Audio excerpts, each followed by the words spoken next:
I'm a software developer at Day, so I'm at my desk a lot, but also I do like I used to lift a lot of weight often, so I used to do like kind of bodybuilding programs. I used to do a little bit of powerlifting. Alongside that, a business that I have on the side. It's pretty active, so we have to like move a lot of stuff. It's a very like warehouse style business, so I actively have to move some weight pretty often. So I depend on that, and some of the activities I do outside, probably just besides like lifting weight, also like a little bit of motorsport racing. So I think upper body strength was pretty important to me.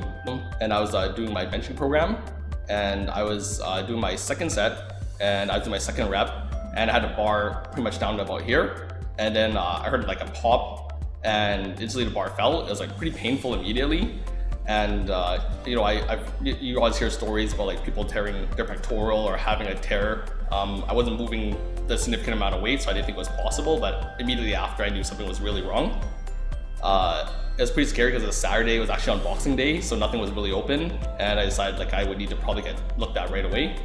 The first thing I booked after the injury was actually coming here to see Miles, and that was on Monday, so actually that was the first thing I booked to see my physio, because it was like a sports related injury, so I wanted to go somewhere where sports medicine was like a priority, because I really valued that performance based on the stuff I normally did, so I really wanted to make sure that performance was retained after my injury.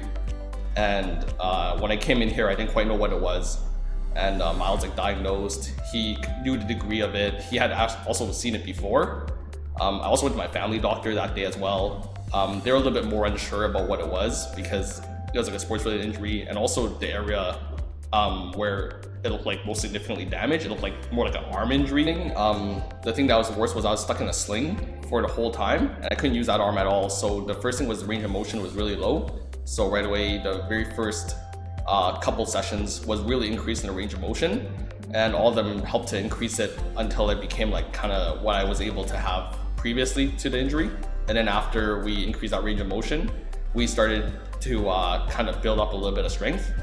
And also I had some sore points in the arm from the surgery, so we had a couple exercises that also helped to get over those hurdles and kind of like alleviate the pain, so that I knew that there weren't certain areas or range of motion that like I would permanently avoid or I would never tap into. So I think that helped to kind of get the full strength and range back. And starting to think about last month, we were starting to add a bit more weight, and I think my program has now come close to what I was doing previous to the injury. Because of the size of the injury, not the strength I had before, but the range of motion and like the foundation, I can build. I'm confident I can build it back up to the strength that I had before. I lived in a building that's right behind here. So I live in a building.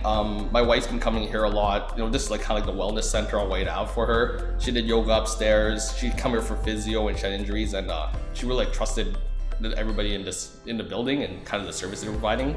So actually, after I got injured, my wife's like, hey, you know, we should go to like White Ave Sports and Spine, and like I think they're really good. They really like prioritize sports medicine and kind of like athletic ability. So because this injury was pretty much a muscle that I use only for that, then I decided to come in here to take a look. I recommend it because I feel like just at my age group and my group of friends, a lot of people are doing like a lot of kind of more high intensity activities.